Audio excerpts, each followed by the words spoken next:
All right. Welcome to the Sunrise School Division Board of Trustees meeting on March the 16th. I'm Paul Magnon, the board chair. I'm going to call our meeting to order 1.1, and we are going to have O Canada 1.2 by Cole Parview School. Please stand if you're able to do so.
Thank you to Cole Parview School for O Canada.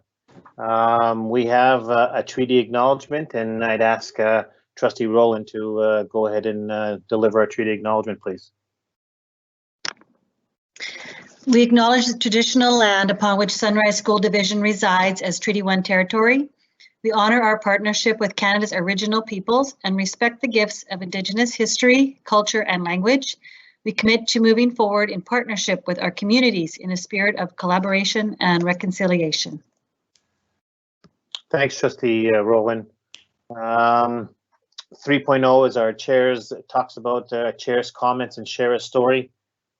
Again, I think that for our Sunrise community and Sunrise staff, some groundbreaking change. Yes. Adoption of the agenda. Oh, thank you. There we go. Thanks, Mr. Harris. I'm way ahead of myself, so thanks. I need adoption of the agenda. Sorry about that. I need a mover and a seconder. Moved by Pachkowski. Trustee Pachkowski, seconded by Rowland. Oh. Trustee Rowland. Thank you. Any comments or to the agenda? Paul, I have Yes. a small amendment. At 8.9, it actually should record Jared Pachkowski as signing authority for March. That Okay. can just be updated. We'll certainly address that then. Thanks. Anyone else? Any questions to the agenda? Okay, hearing none, we'll vote.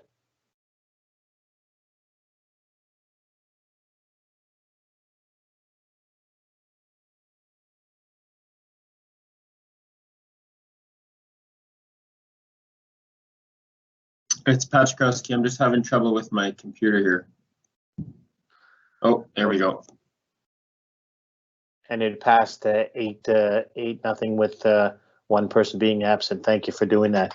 And thank you, Trustee Harris, for keeping me in tune about not trying to move ahead too quickly for it. Thanks, Robin. So Chair's comments 3.1. Certainly I wanted to talk a little bit about certainly some groundbreaking news over the last 24 hours with regard to what's going on with Bill 64 and with school divisions and eliminating school boards and whatnot. I think that I just want to say that, again, we're going to work, this group of trustees will continue to work for the next 16 months, 15 months for as how long as the bill gets acclaimed and what we're told to do or what not to do. we'll continue to support our staff through many of the things that are going to happen over the next little while. I think that our staff has shown that as COVID came by, you had to change things on the fly, and you did a great job about doing some of those things. Well, today, as a board, we're going to know that things are going to change with us, and as they go, we'll let staff and parents know about how, when it comes to us, about how we're dealing with things. So we'll continue to work with people. I'm going to open it up to the floor. Does anybody else want to share a story or comments? Anyone? Trustee Paczkowski. Go ahead, Jared. I just wanted to make a comment more than share a story. I just want to commend all the staff throughout our division and our province for the continued work they do have done through our pandemic in, being flexible and adjusting to quite a substantial change in the way we do things. And it's very unfortunate that they're going to have to be doing that probably again in the very near future. So I just want to commend all of our staff throughout our division especially, but throughout the province, our senior administrators in being, just very, can't even think of a word to use for them, but just very, very proud and very, very happy with the work they're doing. And I just wanted to say that after the announcements that were made yesterday. Thanks, Trustee Paczkowski. Anyone else?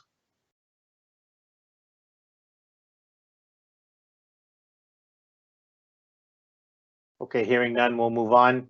As you see on your screen there, if you have any questions, please send them to scarlton@sunrisesd.ca, and we will try to answer those questions later on in our meeting during question period.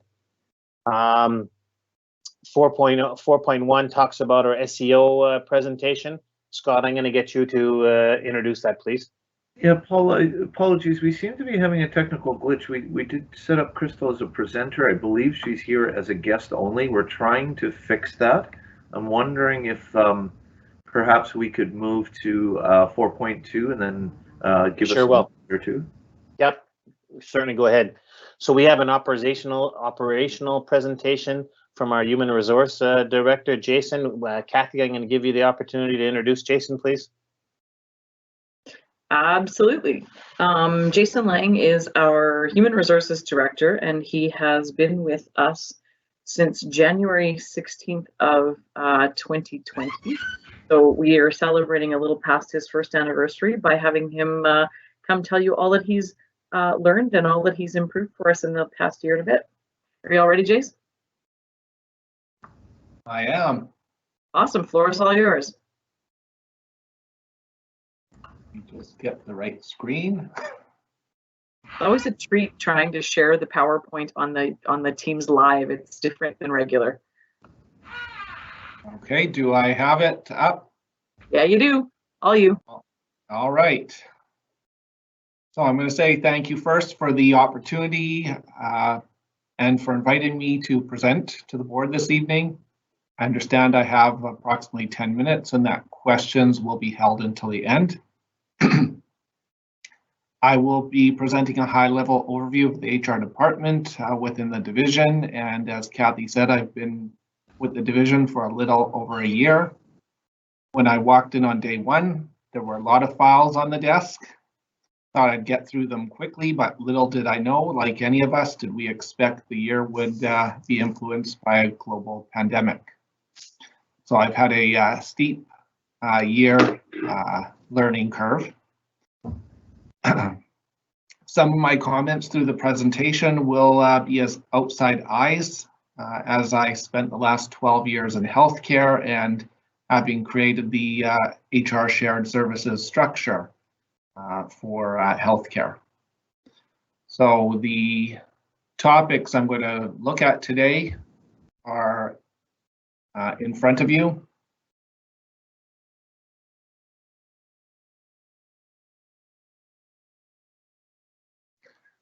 So the first one, and you can certainly tell me to slow down or speed up. So the first one is, what is HR's role? And I'm going to say first and foremost, within any organization, if HR is not adding value, it is a value added service. And if it's not adding value, then an HR department is certainly not required. I'm going to start by saying HR is accessible to its customers, those being employees, administrators, managers, unions, providing timely, consistent responses. HR is a strategic partner to the organization and to its management team. Most of our time is spent on interpretation, advice, brokering, meaning getting an agreement between the different parties, and relationships. I put in here that, the employee advocate part. Employee advocate part is something that is lost in some unionized environments, and it's important that direct lines of communications are in place for employees and that there's always a direct working relationship. We want our employees treated the same way that we would want someone to treat us, with care and compassion. Divisions without an HR department, they pay higher legal fees, higher consulting fees. And for an example, if I were to have someone go and recruit for an executive position, their fee is approximately 25% of the executive salary, just for doing the recruiting. The HR team. The HR team itself is very lean within the division, and it relies on all division office staff to pitch in when available. This also helps to ensure cross-training. One of the admins in the department looks after postings for transportation, as well as looks after or coordinates the WCB and injury reporting. One of our admins, additionally this year, because I had a lot of boxes at my door, they just showed up, helped create a historical grievance data base.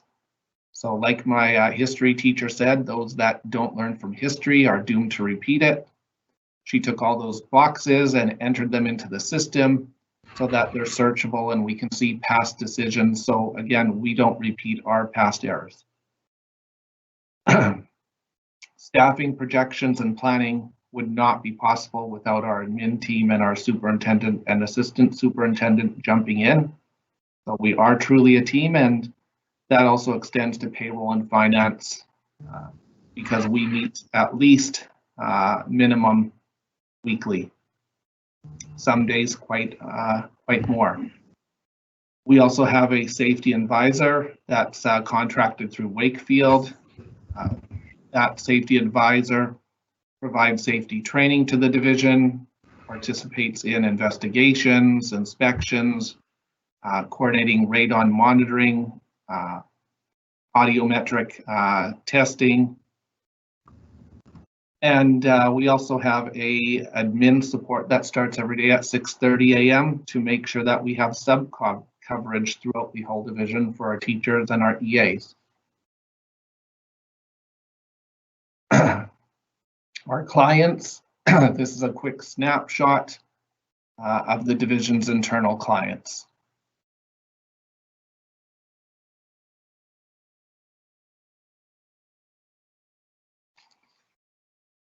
So the large part of HR is building and maintaining solid relationships. To date, I've spoken with and met with all our administrators and managers within the division.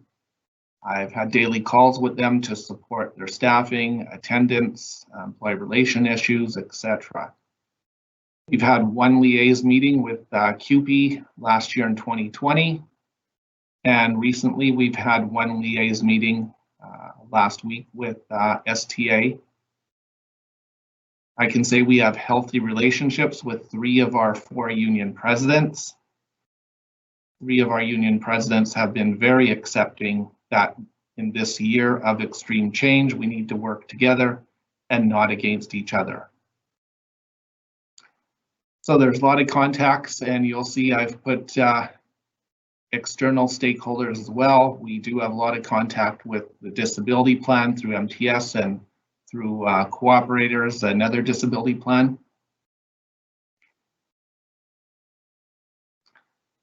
HR services. HR provides a whole host of broad range daily services. HR is typically contacted for items that range from parental and maternity leave, seniority lists, recruitment, staff planning, workforce planning, near misses, leaves of absence. We also, our admins also work with the secretarial group to train them in some of the functions that they do for their entry at the schools into Power School and Retrieve with regards to their staff.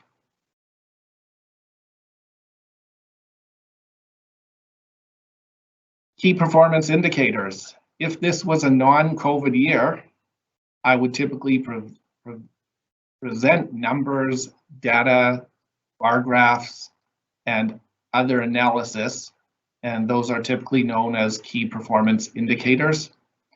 As salaries are the largest cost to most organizations, an organization should know about its employees.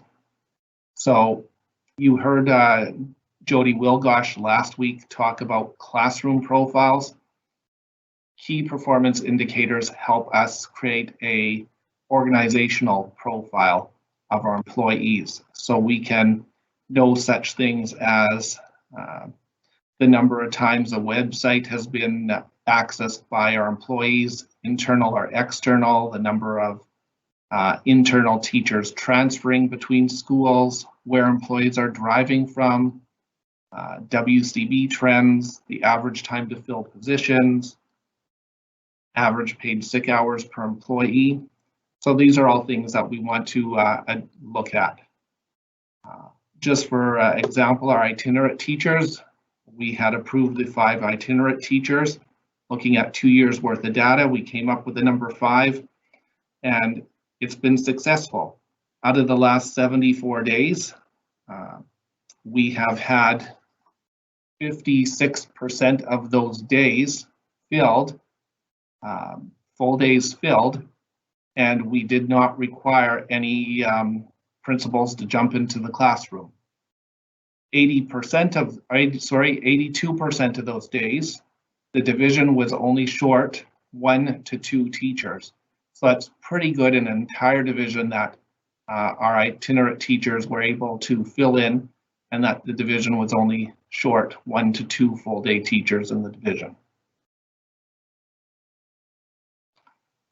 Challenges. Our challenges, I'm going to say the big one this year has been recruiting. We have opened up our recruiting to a larger casting web. So we not only online, we send to the universities, to the colleges using the Canadian website. So we've focused a lot more on that. Key performance indicators down the road will help us address attendance management somewhat more. One of the items is backfilling HR. Again, coming from healthcare I thought was lean, but when I've come to education, I'm going to say it is much more lean than I had anticipated. Bridging SEC and SBC, the Sunrise Education Center and Sunrise Business Center. There is a disconnect, and this is the first organization in which I've worked in the past 20 years where I would say we should look at it. We're not in the same building, and there are more efficiencies to be had, as well as greater team building, cross-training, and coverage given the lean staff in both buildings. Workforce planning, it is much more complicated than I thought, and our system does not provide the information we need for workforce planning. It is in most of our more senior employees' heads. I've given a quick snapshot of our event timeline for the year. One of the things I'd like to do going forward is to build a calendar of reoccurring annual activities, much like a board would have a calendar of what do we need to do month by month. I believe HR would benefit from having one of those calendars as well.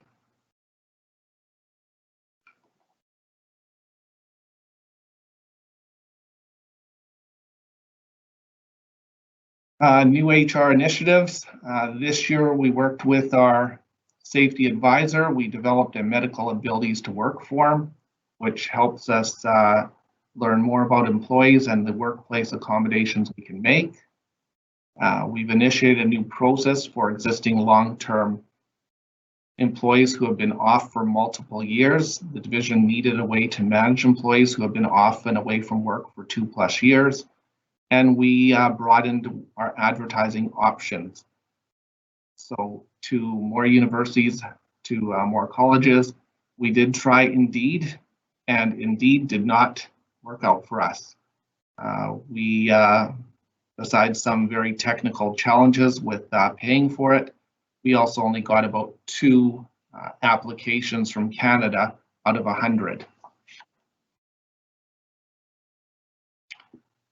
Going forward, these are some of the items I thought I would work with the team to prioritize, and I would respect the board's feedback on those going forward.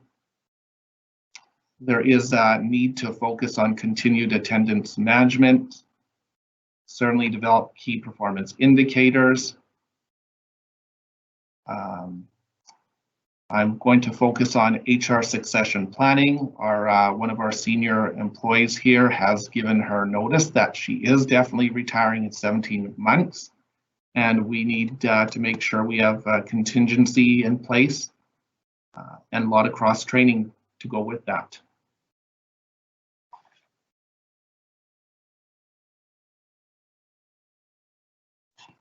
And the last thing, this is more forward-looking, transformation management. What does that look like? So one of the items I'd like to address way down the road is branding.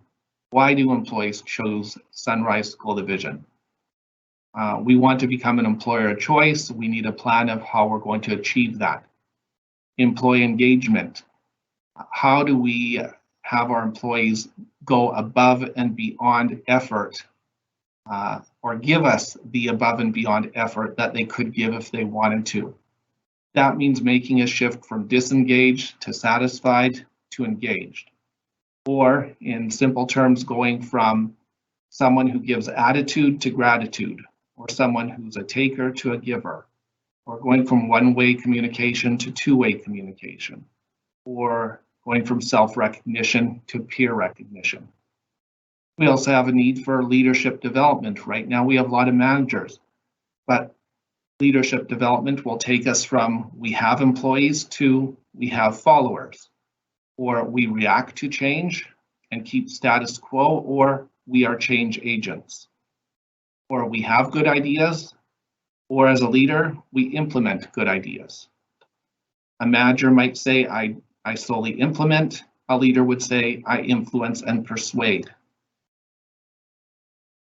So those are large shoes to fill over the next few years. And I'm going to say thank you for the presentation. Are there any questions? Thank you, Jason. Appreciate it. I'm hearing some feedback, so are there any questions from any of our trustees?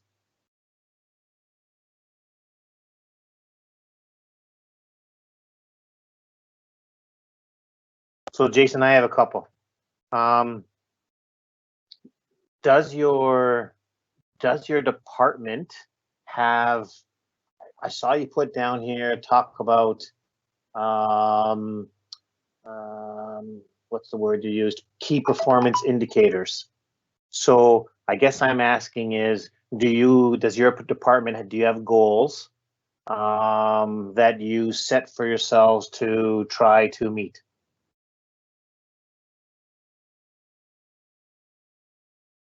You're muted, Jason.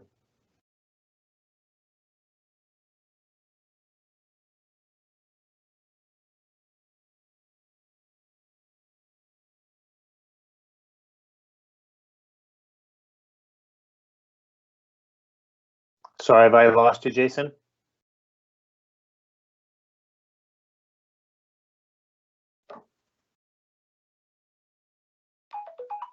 Just under your picture, Jason, there's a microphone that you can unmute.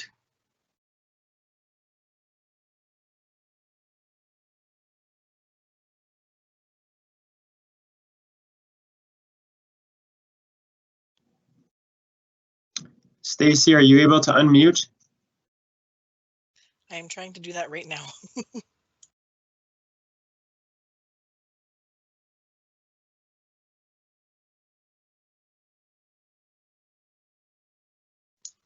It looks like I only have the mute all, not the unmute capabilities.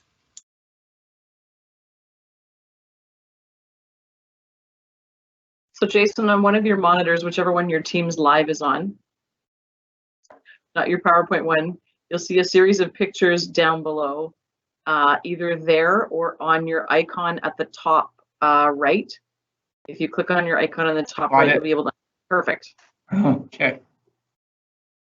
It went to screen 3. Sorry, to answer your question, given this is a COVID year, I'm going to say the goal with the lean department has been to survive.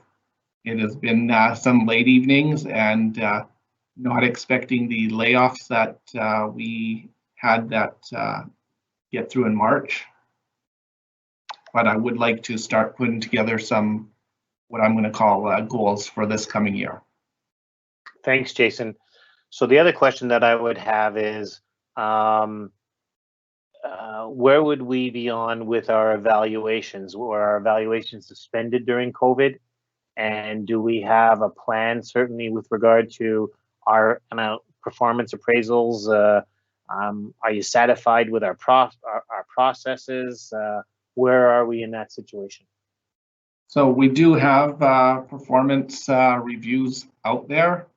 I have not had an opportunity to check in and see how many have actually been done across the division. It is one of those goals to reach out to our administrators and managers and say, where are we? But again, I'm going to say they've all been more than stretched with the activities they've been doing. And I do know they put in very late hours.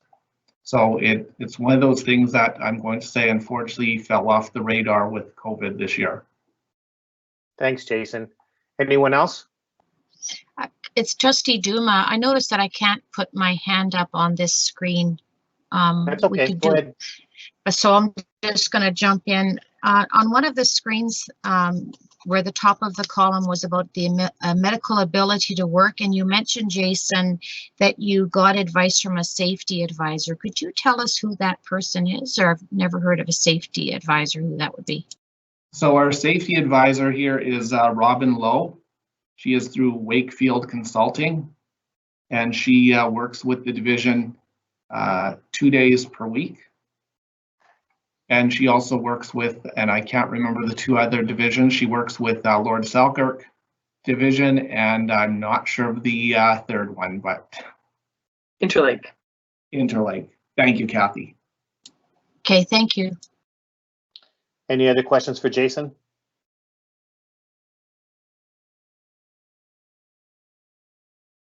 Okay, hearing none. Jason, thanks for coming out with us, and certainly welcome within the first year about how things are going. We appreciate you taking the time with us tonight. Kath, did you want to add anything? No, just thanks, Jason. He's added a great deal of value and a lot of systems thinking to our operations. So for that, we're pretty grateful. All right. Enjoy your evening, Jason. Thank you. Again, thank you for the opportunity. Scott, are we good to go with the SEO presentation? We are good to go. All right, Scott, you've got the introductions.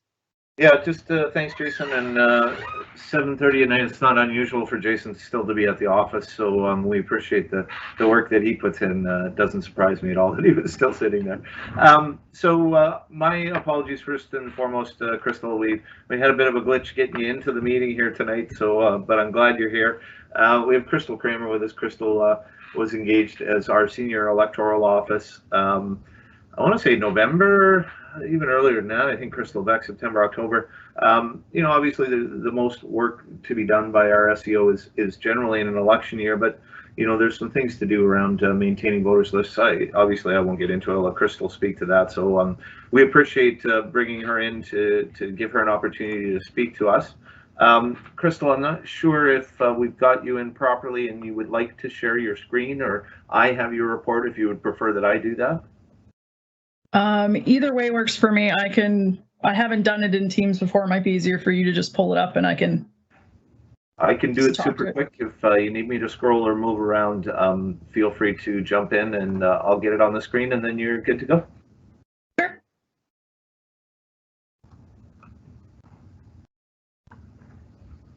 Okay, I think we should be able to see that now. I'll try and blow it up a little bit. Yeah, there. Looks good. Okay. All right, so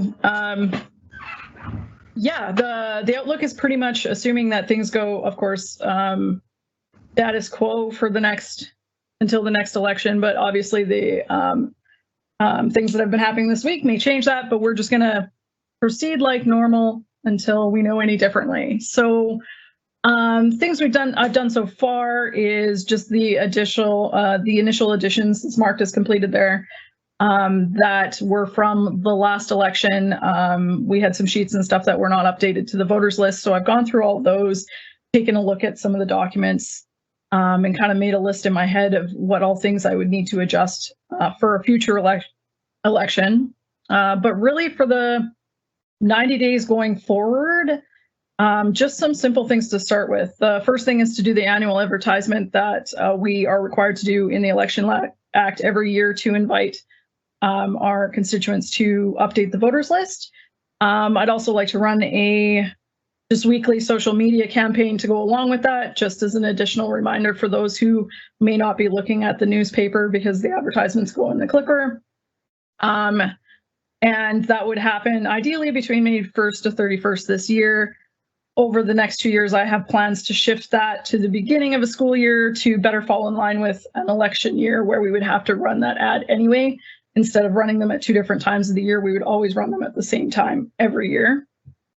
So I've just kind of outlined how that would look and how we would shift that.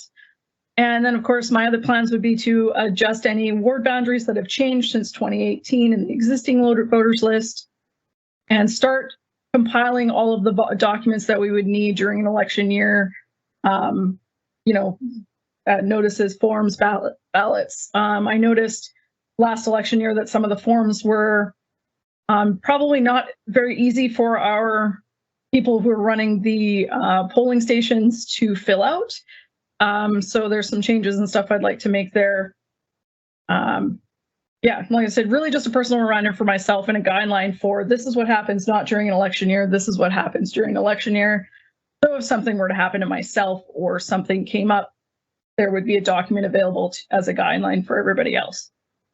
And then really after that, I'd just be looking at transitioning the voters list to a more single document type version that would be easily searchable and more easily able to identify if we have duplicates in the voters database, because obviously we can't have people voting twice. So, and really that's all that we'd be looking at in kind of the next 90 days. That would be setting us up for an election should one be occurring. And of course, the last step here I have listed as I would need to just kind of investigate what sort of assets the division has in order to compile a database, whether we have access to like a MySQL online database or whether I would be needing to do an offline, but that would be when I get to that point. So that's really all I had. If there's any questions or. Thank you, Crystal.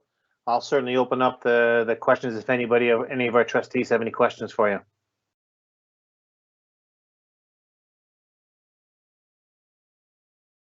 So, Crystal, certainly,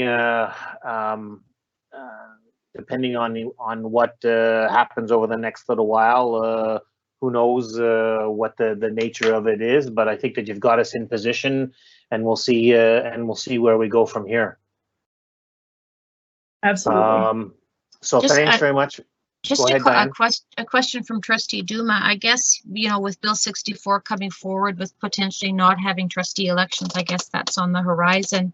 But I guess in the meantime, has there been any connection with the RMs and comparing your voters lists to what the RMs have, so that at least the work that you've done can contribute to their work also, to make sure that they're all in sync with one another? We have the same peoples on the lists, other than the correct polls and regions, but at least we have the same people in their area. Just wonder if there's any contact with the RMs. That's an excellent question. When I started looking at our lists, I decided to hold off on communicating with the RMs because it is my understanding that we have to pay money for access to those lists. And it looks like our voters list seem to be in a relatively good shape, which is why I figured I would wait until after we had the invite to update, because I have to do that anyway by the Elections Act. And if at that point I didn't feel that our voters lists were in good par, then I would communicate with the RM.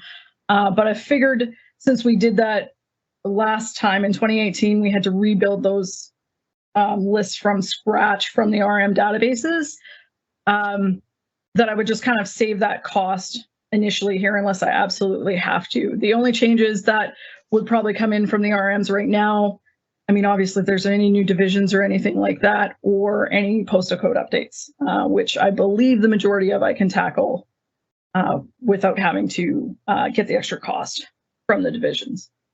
That makes sense from the RMs. Thank you. Thanks, Crystal. Thanks, Trustee Duma. Anyone else? So again, thanks, Crystal, for taking the time out with us. Again, we'll determine together, you and Scott will communicate, and we'll determine what happens, or the province will tell us what happens over the next little while. So we're in good position right now. Crystal, if an election were to be announced down the road, because you're prepared. So thanks for going ahead and doing that, and time will tell. So thanks from all of us here. We appreciate it. Scott, did you want to add anything? No, obviously, I don't want to dwell on it, but we're in a position of uncertainty, and Chair Magnon, I think, has said it best, that at this point in time, we're proceeding ahead with business as usual, and the Public Schools Act is still the act that guides what we do as a board, and it's still in place at this point in time. So, I don't think we operate under uncertainty, and I definitely appreciate Crystal's expertise, and I think she does have us in a really good place. So I appreciate that very much. All right, Crystal, good night. Thanks very much for joining us, and you're more than welcome to stay, but we're going to move on with our meeting. So 5.1 is our minutes. So be resolved that the board adopt the March 2nd board meeting minutes. I need a mover and a seconder. Moved by Pachkowski. Seconded by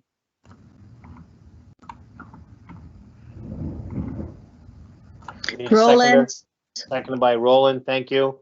Any questions to the minutes? Trustee Duma, just some comments. Go ahead. Just under 3.3, I think that there might have been something missed, and I believe that there were the comments that came from Karen, Trustee Inslee, and myself. Karen had made mention of the snow hills on the playground, and that was rather significant because that was one of the reasons we went to the school in the first place, and I know she did talk about it, so I don't know if that could be squeezed into the minutes. Karen could speak to that too. Then in 8.10, the members' votes are not listed. Most of the votes are listed in other sections of motions, but this one they were missed. And I'm just questioning 17.1, where there was a motion about this STA negotiations committee, just to verify that Trustee Reed did actually make the vote, even though he had presented a conflict with that, but he was marked down as having voted. So I'm just wanting to verify that that's exactly what happened.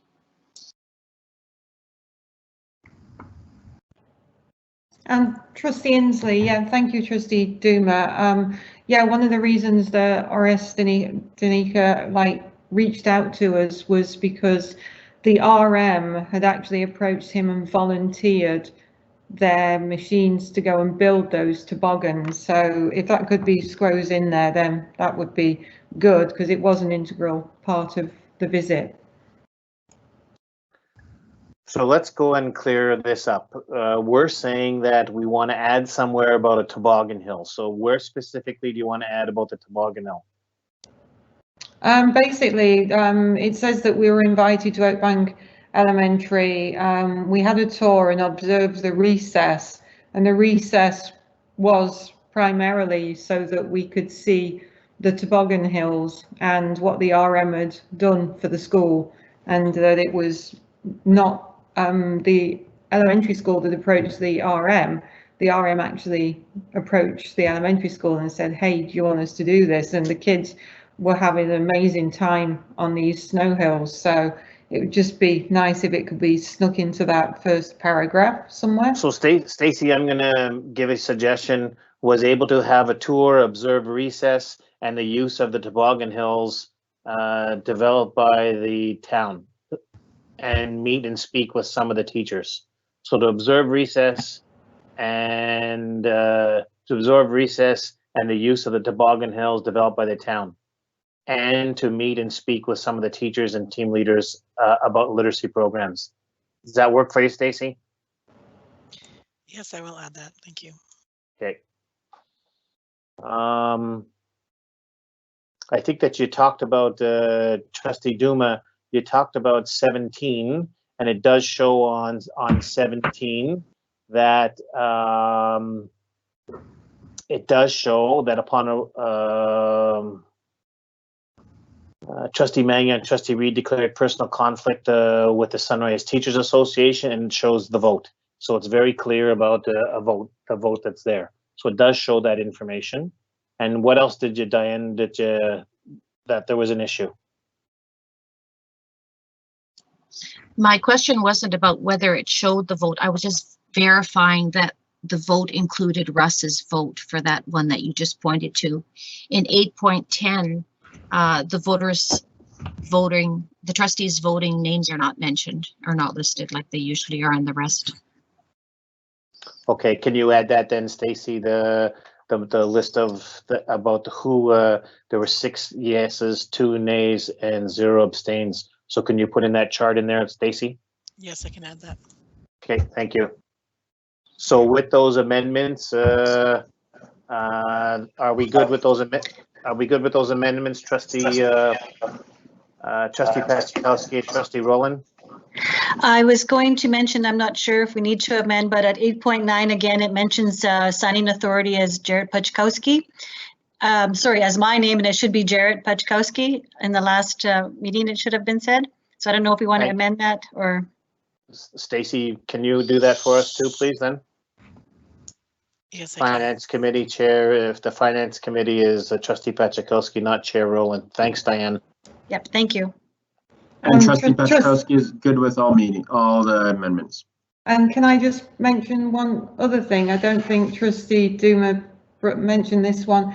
On 2.0, adoption of the agenda, it said 8 in favour and 1 against, and it was actually a 1, 2, 3, 4, 5, 6-2, 6-4, 2 against.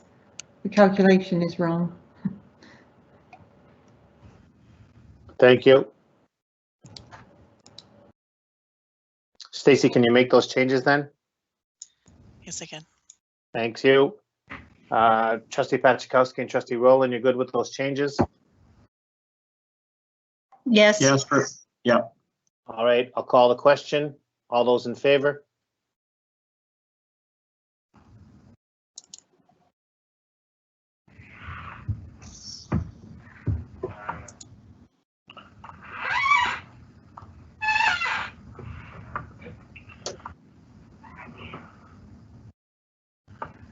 So 6 in favor, 2 were opposed. Thank you for going ahead and doing that. 6.1 is a superintendent's report. Superintendent Timko, floor is yours. Thank you. You have my report in front of you. I wanted to draw attention to a couple of things just very briefly. The first one is that in my report, I had made mention that we were anticipating a report from Manitoba Education around the release of the K-12 education review, and that has since happened yesterday at 3:30. So we have a sort of a secondary document that we'll make available. Just some of the highlights. The province has talked about having 37 school divisions down to 15 regions. Talked about having a provincial education authority with one elected rep from each region, having 2 bargaining units, one for the entire province of Manitoba and one for the DSFM. Having principals and assistant principals out of the teachers union, having no local school boards by July 2022, having 1 act under the Bill 64 legislation to replace 3 old statutes, the Public Schools Act, Ed Admin Act, and the Community Schools Act. That's the 3 that will be brought in. And then more parental involvement in the form of school community councils. The 2 things that I did want to highlight is that the province has a website at www.bettereducationmb.ca. The link will be in the attachment that we'll put onto our website. But the most important piece is that between April and June of this year, the government has committed to doing consultations with all sorts of stakeholders and employee groups and community members and parents. So please keep your eyes open and your ears open and use your voice where you can to speak to your viewpoints on the Ed review. There is also a survey at that website that I think is open till April 6th. The province has said they are looking to have an implementation roadmap by September, and those are the pieces that are kind of the highlights, the quick highlights of the Manitoba Education Review. But again, I would encourage folks to go to that website to look at the full documentation if that interests you in terms of Bill 64 and the Ed Review. Amidst all of that, again, I feel like we should make t-shirts that say never a dull moment. Amidst all that, we still have a pandemic on the go, and we've got some new protocols in terms of the variant that might or might not be infiltrating our province. The numbers seem to be climbing, so we have some protocols around variant cases that could surface in schools. It is very important for us to stay vigilant with all of our protocols in terms of hand washing, social distancing, masking, making sure that we are only sort of out and about for necessities. Because if people are deemed a close contact as a result of the variant, it does mean that an entire household is isolating for anywhere from 10 to 24 days. So it is pretty important that we all stay strict with this so that we can all stay safe. And again, the never a dull moment. When I put the report together, we were still in the boat of not having music education for band and choir. And again, that changed. So I will do a verbal report on that. We have our music educators and some folks in the division office who are looking at the safe delivery of band and choir programs, looking at safety training for students, looking at rental costs, looking at feasibility of space that we have. The earliest we would look at having music classes resume would be after spring break, and we absolutely want to make sure that we're doing some safety training with our students, particularly the distance that they have between themselves. It's important that they're measuring distance from instrument to instrument and not necessarily person to person. Also pretty important in terms of where we empty those lovely spit valves. So we want to make sure that we get the safety right. We want to make sure that we're training students with the safety correctly, and that it is something that's feasible before we go down the road of bringing music education back. Earliest is after spring break, and in some situations it may not be a go until the fall. I think that's all I have for right now in terms of highlights, unless there are questions. Thanks, Kath. Any questions for Superintendent Timko?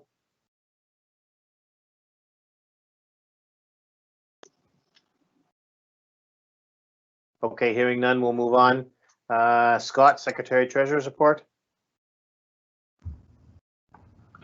Thanks, Paul.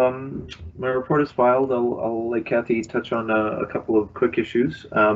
Recently placed our bus order that was approved with the passing the resolution to pass our budget for 21-22. So that order's gone in for 4 buses.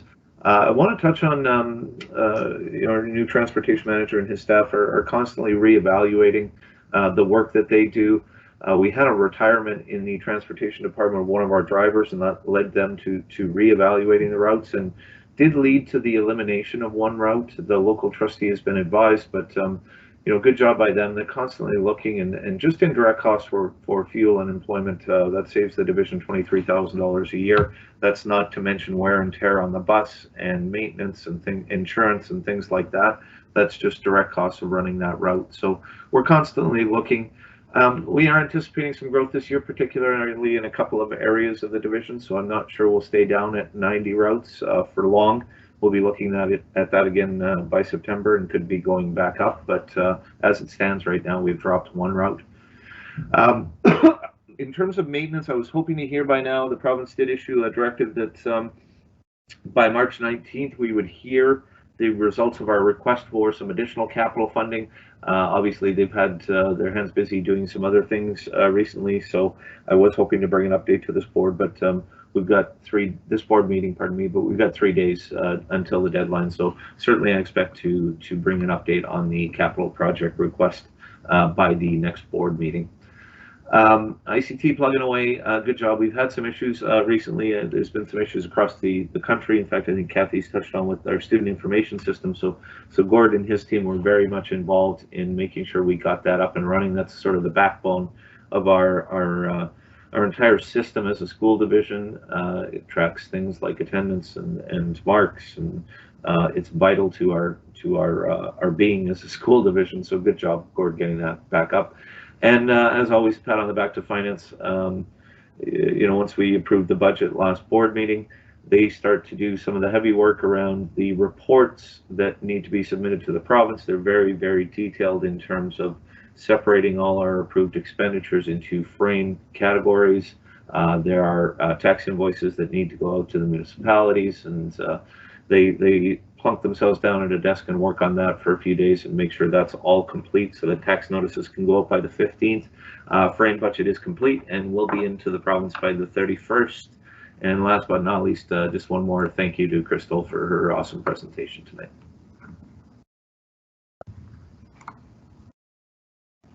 That's it for me, Paul. If there's any questions. If I could piggyback on and just give again a second huge shout out to the ICT team entirely and Gord for his leadership. They have been just instrumental in getting folks up and running. So thanks, Scott, for that reminder. Good to know. Thanks, Scott and Kathy. Any questions for Secretary Treasurer Carlton? Question from Trustee Duma, Chair. Go ahead. Just in regards to the removal of the route, could you tell me what the justification was for dropping it and what route it was and how many students were on that bus? I don't have the details, Trustee Duma, the route number or the number of students, but we're constantly looking at capacity on our buses and routes, and if there's the ability to consolidate multiple routes into one, and not expand our transportation time for those students very much, then we certainly look at doing that in order to save costs. This route specifically, again, I don't recall the route number or the number of students on it. I can definitely get you that information, but it was in the power review area. Okay, thank you. Trustee Duma, I will let you know that Scott did call me and let me know about it prior to it happening, and I have not received one call. So thanks, Scott, for doing that. Good to know. Thank you. Anything else from Trustee? Anything else for Scott? Trustee Rowland here. I just had a question about Maplewood. Just can you confirm that it is a system that is used from K to 12, like all of our report cards and throughout the whole system is using Maplewood? Correct. That is our division standard student information system. Thank you. Anyone else? Okay, hearing none, we'll move on. Board business, COVID costs. You've got some information from there, Scott, that we read. Is there anything new? Nothing new. A couple of initiatives that we had talked about previously that we had available funding to go ahead and do. So I appreciate the opportunity to do that. you know, particularly a couple of maintenance projects and some stuff I spoke about in ICT with Wi-Fi hotspots. But again, we're on track to be on target with our projections and our funding. Thank you. Any questions from trustees about COVID costs? Hearing none, I'll move on. 8.2 is an information item about the RM of Brokenhead zoning amendment 222-21. You've given us that information. Are there any questions for for Secretary Treasurer Carlton?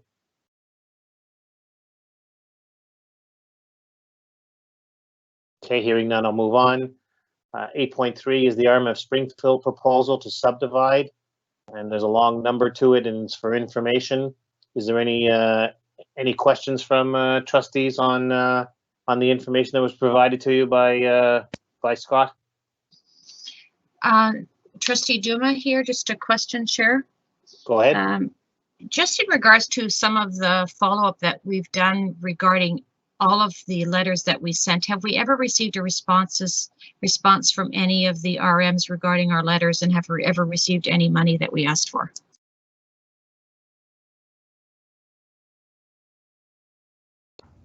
I don't recall receiving a response. You know, I'm not sure they've gotten to the stage where they're ready to approve a division or subdivision. I'll have to dig into, I'll go back a few months, Trustee Duma, and dig into where they're at with the approval process for the subdivision, certainly. Anyone else for Scott? So Scott, you'll bring that information or have something like that for an answer at our next board meeting? Absolutely, yeah. Thank you. Okay, we'll move on to 8.4 mileage rate. Scott, I'm going to give you the floor. Yeah, so this is a piece that a while ago we did approve a motion that we set a static, a flat mileage rate. Before that, it kind of fluctuated up and down depending on the price of fuel, and it was getting difficult for our administrative team to sort of track and make expense reimbursements. You know, we have experienced very recently an increase in the price of fuel. It's gone up, as I'm sure you all noticed at the pump, up to $1.15. You know, I still think our mileage rate is quite reasonable in comparison to other divisions and other entities around the province. So, you know, my recommendation at this point in time, and we look at this twice a year, would be to leave it at 44 cents flat rate per kilometer for a couple of reasons. I think that's competitive, number one. And number two, there just isn't obviously a whole lot of travel going on at this point in time. A lot of in-person meetings have more or less been suspended. We're not doing a lot of PD and things like that, so our expenses are down.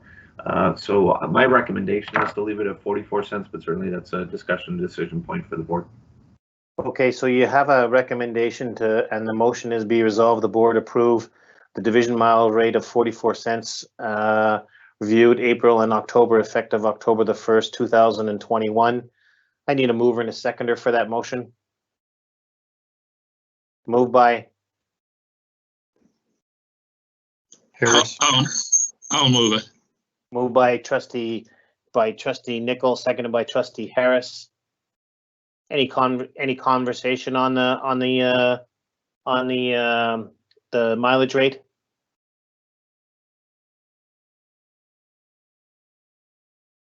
Okay, hearing none, we'll vote.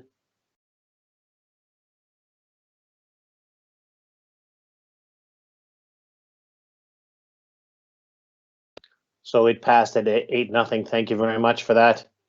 The revisit in-person meeting discussion. Right now we're considering about whether we're going to look at revisiting it. You've got the information that is certainly down there with regard to information. There is a motion that to put on the floor, be it resolved that the board, I'm sorry. I think that we're looking for a discussion about whether we're going to look at being in person or not. Certainly, what do trustees think? I'm going to leave it open for trustees to chat. Trustee Peszkowski's here. Go ahead.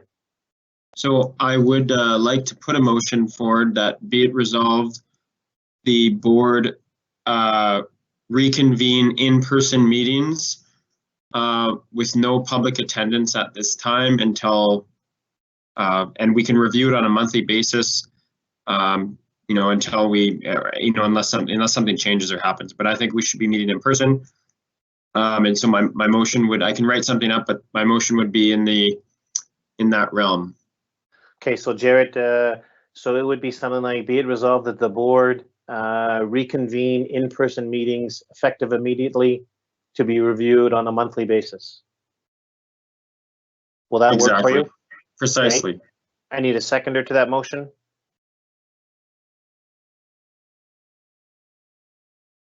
Harris. Trustee Harris, thank you. Open for discussion, trustees. I'd like to make an amendment to that. I'd like to make an amendment to that motion. Okay, go ahead, Trustee Nicol.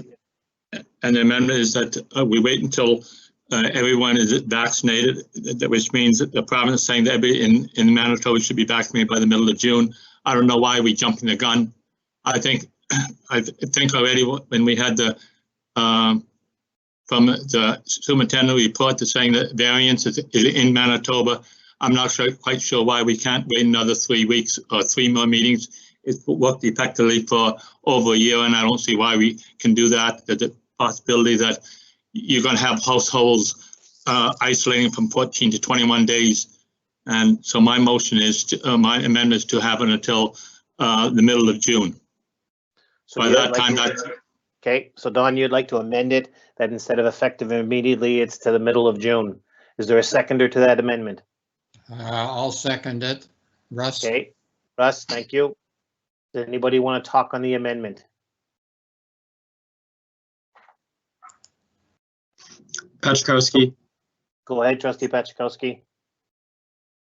So I appreciate the spirit of the amendment, and I think Trustee Nicol, is not incorrect in what he's saying, especially with the unknowns of the new variant.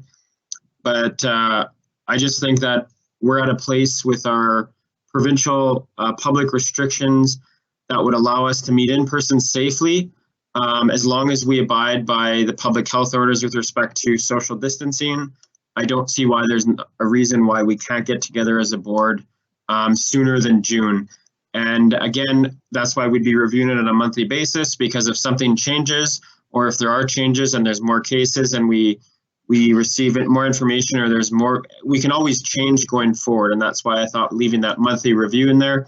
So that would be my comment on that, is that I do think we should be meeting in person. The public restrictions have basically, are allowing that to happen, and allowing more public access to a lot of different facilities. We just have to keep in mind social distancing, and we were able to social distance in our meetings.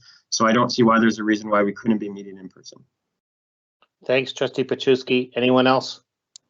Trustee Duma, just a question, Chair. Was there a comment made that the public would not be in those meetings? It would just be public for the trustees and the staff? Yes, that's what it was. Okay. It was to be for the staff and the board to meet, but no public attendance until, and we would review that on a monthly basis. Okay. Can Pachkowski comment on that further? Go ahead. Yeah, I think, actually, I'm glad you brought that up, Trustee Duma, because my comment maybe came off a bit in a fashion that I wouldn't want it to. So I think public participation at our board meetings is very crucial, and that's important. And so I should have stressed that. I just think that with the space we have to do our public meetings, we can get in there as a board and admin and social distance, but with public in attendance, social distancing would be very difficult to, and possibly, and maybe even impossible. I think we wouldn't be able to achieve a safe environment. So that would be the reason as to why I would discourage public attendance. It's definitely not because I would not want public, engagement in our processes and in our meetings, because I think that's crucial. And you all know I've been a very big advocate of that in the past. So I just say thank you for giving me the opportunity to clear that up. Thank you. Anyone else want to talk? It's Trustee Reed. I'm just wondering, can we actually social distance in that room? Is there room for what? There's 13 of us, or?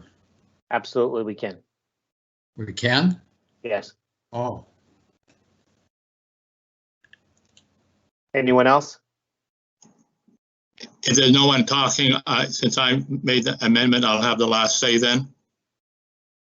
Go ahead, Don. Well, because after I finish, no one else should be talking, because as a mover, I should be having the last. So if anybody else wants to speak before I do, they should be speaking. I disagree. Okay, I disagree that you can social distance. You know, there's about 13 people there. I've gone in there, and you can't keep 6 feet apart. Even when you go into the lobby, you got a little space there. You don't. When you go through you can't even pass or anything like that.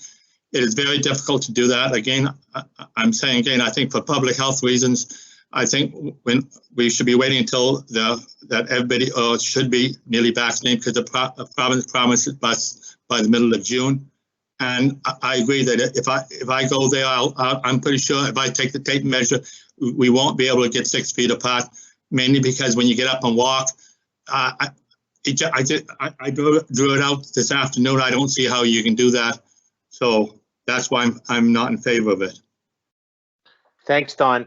So I'm going to call the vote on the amendment, and the amendment is from effective immediately to the middle of June meeting. So how do you say, Russ? We're just voting out loud? Yes, because it's a written one, so we'll have to vote out loud. Yeah, I'm voting yes for the amendment. Okay, Robin Harris? I will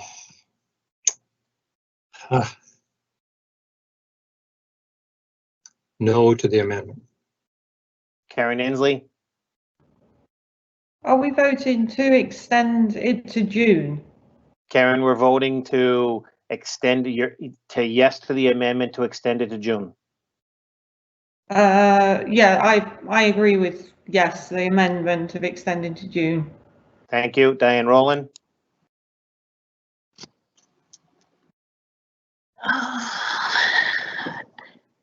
I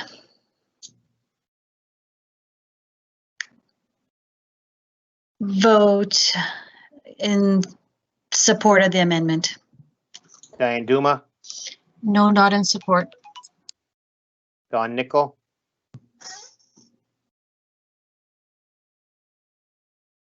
Don Nickel? So I in support of the amendment. Jared Paczewski? Not in support. And Paul Magno is not in support. So we're in 4-4. So the amendment then does not pass. We're at 4-4. So now we're going to vote on the original one, and the original one is to meet effective immediately. So I'm going to call the question and go around to everyone. Russ Reed? Are you voting? Because we haven't had a time to discuss this yet. We only discussed the amendment.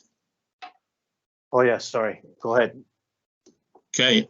I'm asking those 4 people that voted for an amendment to vote against this motion, because then it will get a 4-4 tie again, and then the motion will fail. So I'm asking those trustees that voted for the amendment to use the same vote against this motion, and then it will go back to in person like we've had it. So it'll go back to teams. So this is the way we can do it. Even though we lost the amendment, we can vote against the motion, and then the motion will fail. Thanks, Don. Anyone else would like to talk to it? Paczkowski's here. I just, if anybody else speaks, I mean, I made the motion, so I should get last comment on it. So just a reminder for that. Yeah. Anyone else? I'll talk. I'm opposed to the motion, I guess, and I don't really care who talks last, but it doesn't make sense really to be meeting in person. I don't think anyways. Go ahead, Jared. Hey, hold it. Anyone else want to talk to it? Okay, Jared, you're the last one. I'll have a comment as Trustee Rowland. Go ahead, Trustee Rowland. Is there, and maybe I missed this announcement, but was there any type of implication that we could be vaccinated by June? I didn't know that that was even like myself, I would qualify for a vaccination till September or something like that. So I'm not sure if that's a fair argument to even wait till June. If it's some assuming that we would all be vaccinated by that time, I don't think I would be. Thank you, Trustee. Can I answer that for clarification? If you look in the Manitoba website, Paul just said by the middle, he says right down, worst case scenario is middle of June, best case scenario is middle of May. They vaccinating already people 75 years old. They are going to go down lower next week. So I expect that you'll be vaccinated before the middle of June, Diane. Thanks, Don. Thanks, Don. Thank you, Trustee Rowland. Anyone else? Okay, Trustee Paczewski. Thank you, Mr. Chairman. So I just want to remind the board that our public health orders in the province allow us to meet in persons as long as we follow the public health orders and being able to social distance. And from my understanding, the space where we have our meetings allows us to do that. Secondly is our staff are still and continuously and all throughout this pandemic, with the exception of summer, of course, have been put in situations where they have to still follow the public health orders to the point that they can and be in situations where they're around others and social distance. Lastly, with the recent changes that we've had to the public health orders, I'm surprised that some of our trustees aren't supporting that we start meeting in person, especially since the fact that we've opened up restaurants to a percentage, allowed people into restaurants to a certain percentage. We've opened up gyms. We've opened up a number of different businesses and things that people on this board have advocated for. And I think it's important that we meet in person. It provides a different content to our meetings. I think our meetings are more productive. I think they're more meaningful, and our health orders allow for it. Our public health orders allow for this. I think we're doing a disservice to our communities and to our staff and to our division if we aren't meeting in person. And that's all what I have to say. Thank you. So I'm going to call the vote, and the vote is either yes to meet in person or no not to meet in person. Okay, so that's just to be very clear. So Russ, I'm going to go to you first. No to meeting in person. Thank you. Trustee Harris? Yes. Trustee Inslee? No. Trustee Rowland? Yes. Trustee Duma? Yes, and I'm making sure that I'm voting on that motion, which says we review it monthly, so I'm voting yes. Trustee Nicol?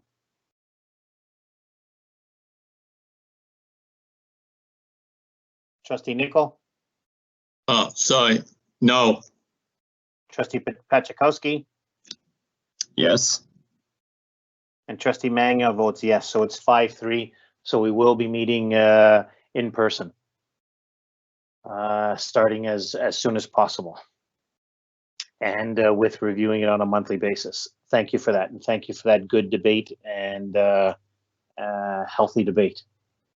8.6 Board Strategic Planning Survey Info and Update. I'm not sure who's giving that.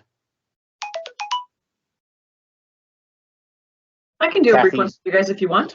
Go ahead. I know that you had sent out a voice message to all of our community members and to our staff about a survey that you guys have put together to help inform your strategic planning. I know that it is active on our website. I know that it is closing on March 22nd, so that if there's any public who wants to still have their voice heard, to make sure that they get into that link and to have their voice heard. I believe that there was also an invitation that if they wanted to connect with any of you as trustees, they could also do that. Am I missing anything? I don't think so, Kath. I think that's kind of where we are. Any of the board members want to comment? Okay, hearing none, we'll move on. 8.7 ICT reserve discussion. Scott? Thanks, Paul. So just to be clear, I want to bring this specifically because it's part of a discussion around reserve. So back on the 2nd of February, I brought some information to the board with regard to some funds, some various sources of funds that we had available, and was given direction at that time to go ahead and take on some of the expenditures that were necessary using those funds. So I've done some of that, and we spoke very briefly about COVID costs tonight, and some of the funds we've expended fell under that pool of funds. This one specifically is related to an ICT reserve account. We've had an ICT reserve in my tenure here about 3 years in the neighborhood of $250,000 to $300,000. To be clear, we've never used it for anything, and that was one of the pools of funds that I was given direction to go ahead and find a use for. I sat with Gord and discussed some of his needs as well. We had done some research around budget time with some of our administrators around what their needs are. We feel that we've put together a list of priorities that capture kind of what our infrastructure needs are and what specific needs are in some of the schools. Some of the big chunks you'll see are some infrastructure repairs. We did have a lightning strike at one of our towers this summer. We want to repair our Wi-Fi towers, wireless radio towers that are the heart of our internet system, to make sure that doesn't happen again. As well, there's some infrastructure here for Cisco routers, but a big chunk of it is some schools are, to be blunt, a little bit underserved in terms of the technology that they have, and also our smartboard / loftboard smart projectors are not on a refresh schedule like our laptops and iPads in school. So we put together a list. I guess I'm looking for the board for specific approval to go ahead and utilize those reserve funds for these specific expenditures. Again, keeping in mind that February 2nd I was given direction to do so, but because this exists in a reserve account, I'd be looking for specific direction from the board to go ahead and do that. I don't have a resolution ready. If the board is happy to do so, we can go ahead and do that tonight, or if there's additional information you need. I don't think this is super pressing, although some of the schools have been looking for some of these devices for quite some time, and would be extremely happy to get this. So happy to have discussion on this with the board. So open it up for discussion. Anybody want to, any trustees want to chime in? Yes. Go ahead, Don. I think that the school has told us that we need that, and still we got in COVID, so they could use it automatically, quickly, as soon as possible, not wait until the next meeting. So I'm in favor of spending that reserve. That's what the reserve was set up for emergency things that we need to help the education of the students. So I'm definitely in favor of it. Thank you. Anyone else?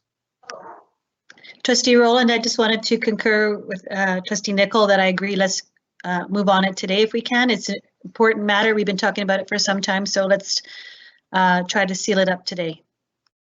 Anyone else? Harris. Go ahead, Robin. I concur with trustees Nicol and Rowland.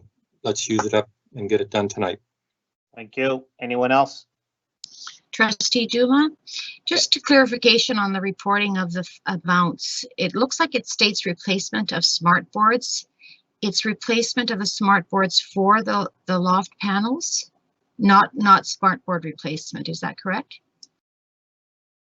We certainly have been recently leaning towards, and they're similar, but brand names. The loft boards tend to be less expensive. So when we've been replacing them in schools, we've tended to move towards the loft boards that run.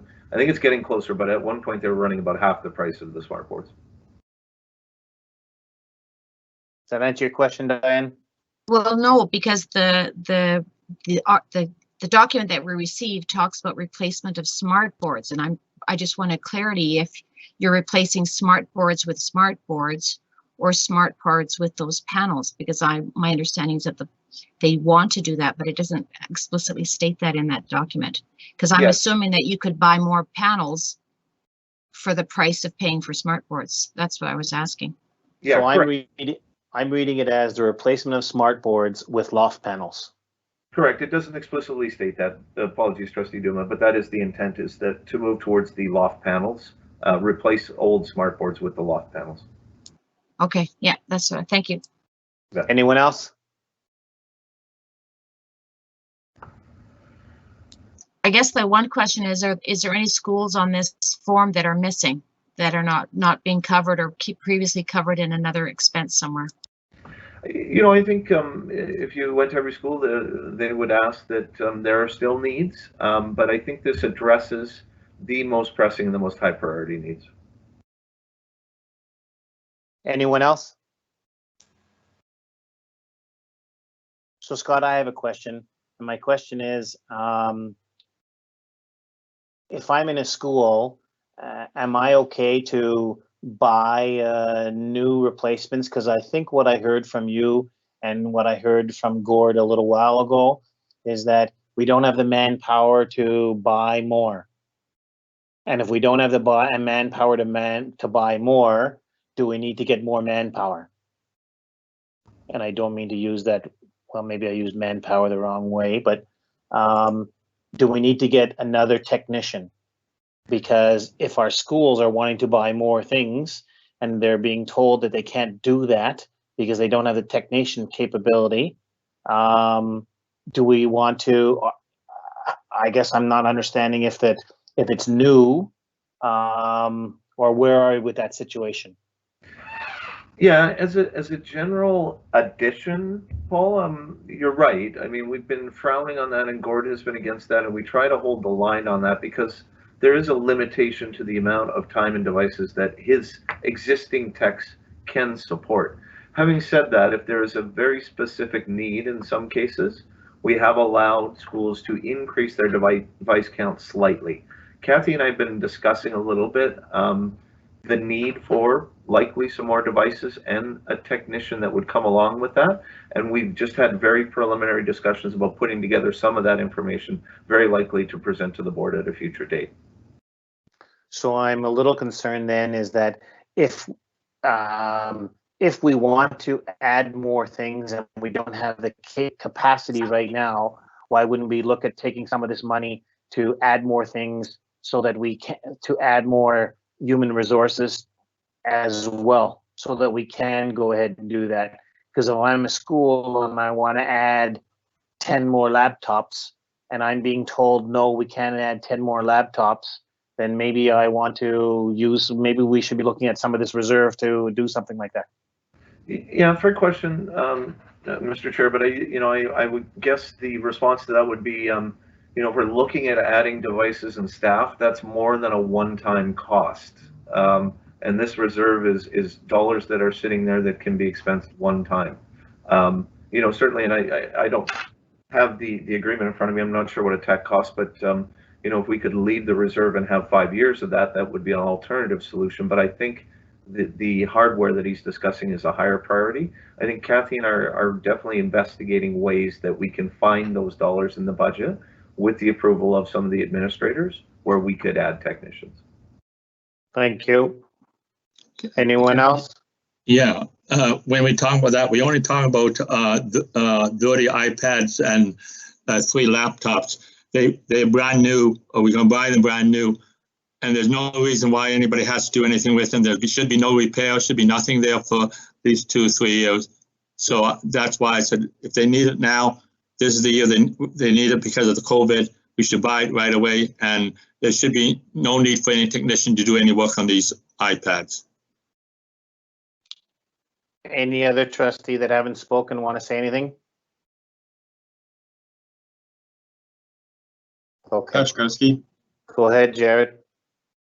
I just want to echo what a few trustees have said. I think there's a need, and I would like to see us do something with this tonight. All right, so I'll entertain a motion then from somebody, or Scott, or from someone who will entertain a motion. I can throw some language out. Stacy, you ready for me? I sure am. Okay, there might be revisions, so I'll just throw out a first draft. Be it resolved that the Board of Trustees approve the use of up to $240,000 from the ICT reserve for purchases as recommended by the Secretary Treasurer. On the date the report on the date of March the 16th. Let's put that in there. I need a mover and a seconder for that motion. Pachkowski moves. I'll second it. Seconded I'll by Don second it. Nickel. Okay, thank you. Any questions to that motion?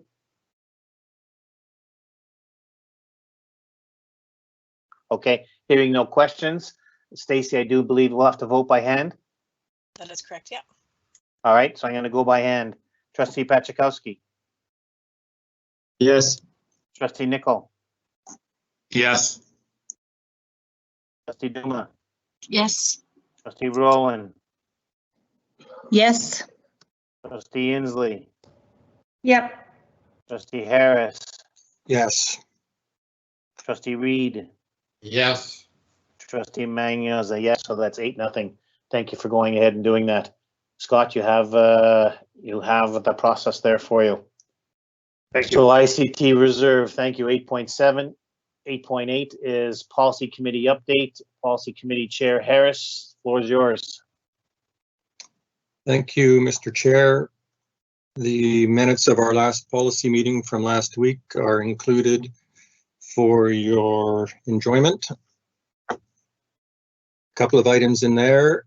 We were tasked back in February, the policy committee, to look at a new policy on the collection and disposition of school funds.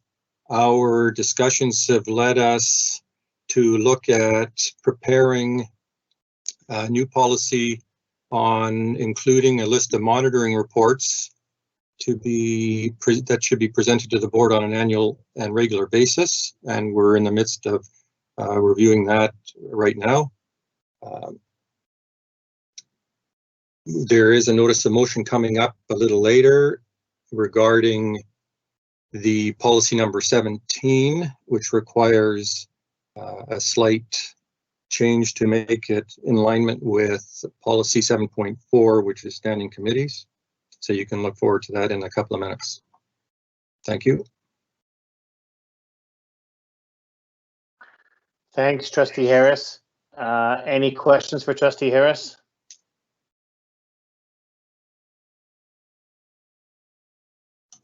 Okay, the Finance Committee Chair Rowland, floor is yours. Nothing to really present except for to again make that amendment that Trustee Pachkowski is signing authority for March. And our meeting is coming up at the end of the month, so we'll have some information at the beginning of next month. Okay, thank you. So 8.10 has a notice of motion. It's for information. Do you need to speak to any of this, Chair Harris? The document, the new document proposal is presented to you. At the moment, policy 17 simply refers to a audit committee. According to our policy 7.4 standing committees, that committee is now called the Audit/Finance Committee. So the notice of motion is to make two slight corrections, amendments to make sure the two policies are in alignment. Thank you. Any questions for Chair Harris? Okay, hearing none, we'll move on. The Finance Committee, we do not have a check register. Is that right, Scott? Correct, yep. 8.12 is the STA liaison. So Chair Inslee, floor is yours. Thank you, Mr. Chairman. I'm STA liaison on the committee, and I reached out to Cole Seraphin, the STA chair, as we hadn't had a meeting this current school year. And it was brought to the attention of the committee that a COVID workplace survey was compiled and sent out to some of the teachers. Mr. Seraphin wanted to bring this to the attention of the board and senior administration because he considered some very similar, a common thread with some of the responses.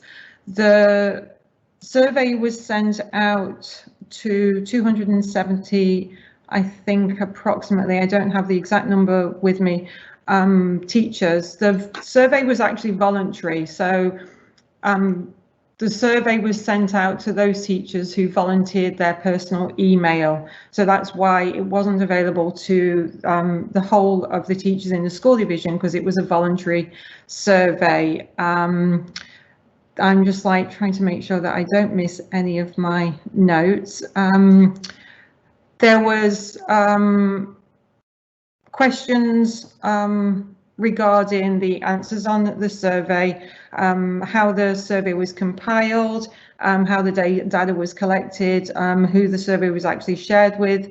There was some clarification needed on some of the answers, which majority of the clarification was given at the meeting. And one of the other aspects that we covered in the SCA liaison meeting was discussion on the SCA website newsletters. Again, our HR director, senior administration, requested some clarification on some of the information in the newsletters.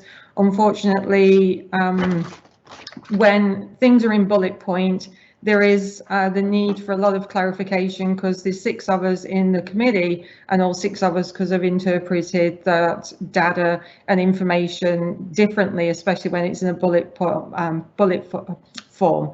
So because there was still some need for clarification, there's questions that still need answering, and HR senior administration, Mr. Serafin, all have been tasked with bringing some answers back to the committee. So I suggested that we set a meeting for April to go through the outstanding questions, and it was agreed by all 6 of the committee that having another meeting in April just to get clarifications and get some more answers and follow-ups.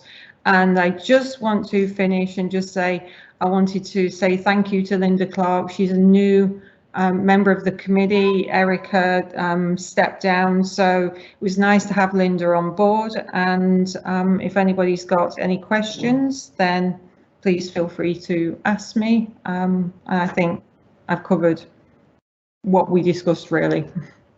Thanks, Trustee Ainsley. Any questions for Karen from anyone?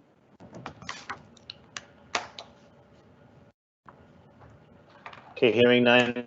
Nice work, Karen. Thanks for doing that. Oh, no, go ahead. Trustee Paczkowski. I don't have a question for Karen, but thank you for the thank you for the information. It was very, there's lots of it there. But I do have just since we're in board business still in 8.0, I just want to make a kind of a point of order, I guess, for record, is that to make sure that all of our votes tonight reflect that we had 1 person absent as well. Yeah, so we stated that in the beginning of the meeting that there was only 8 people that were there. So thanks for reminding us. So 9.0 is professional development. So the public, the Manitoba School Boards Association has a conference. It's this Friday, March the 19th, and the majority of the board will be attending. 10.1 is a financial monitoring report, which we do not have. 11 is board correspondence, information that's sent back and forth. And you'll see, trustees, the letter that we sent out to our 4 MLAs about asking to join us. We've discussed that. You'll see a copy of those letters. Nice to know information. You'll see information in 12 with regard to 4 or 5 different items that are on there. We have upcoming meetings on the April the 6th and April the 20th. Scott, do we have any questions from the public? I do not. All right. So hearing that we don't have any questions from the public. Trustee Ainsley, I just have one question, just for clarification. Have the MLA letters gone out? And if so, have we actually heard back from anybody? Any of them? I do believe they went out, Stacy, and I don't know if I haven't been told that we've heard back. Stacy, do you know anything, or Kathy? I think they went through Kathy's office, I believe. So Yeah, letters have been mailed, no responses to date. Thanks, Okay, Kath. thank you. Can I just mention that I sent an email to everybody indicating when they expect everybody to be vaccinated? Because Trustee Rowland questioned whether there's going to be the time. This is a new projection from March the 5th. There was a new one later after that one, but I can't find one, but this was March the 5th. The newer one is even sped up even a little bit faster. Thanks, Don. We do not have to move back into in camera. Kathy, Scott, am I missing anything? Jared, am I missing anything? Paul, Yes. I'm just noticing here that item 14.1 reads questions from the public on agenda items. Just recently, we modified our policy to allow questions on any topic. So that should be changed going forward.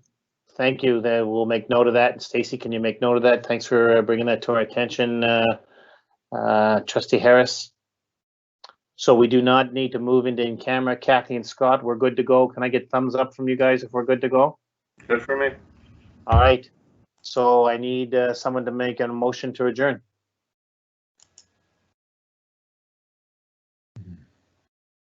Nobody wants to make a motion? I'll make it. Trustee Nickel, make a motion to adjourn. Where's Jared? Yeah. Anyways, good night. Stay safe, everybody. And next time we get together, we'll be face to face. Have a good one. Thanks. Have a good night, everybody. Good night, everyone. Good night, everyone. Good night. Good night.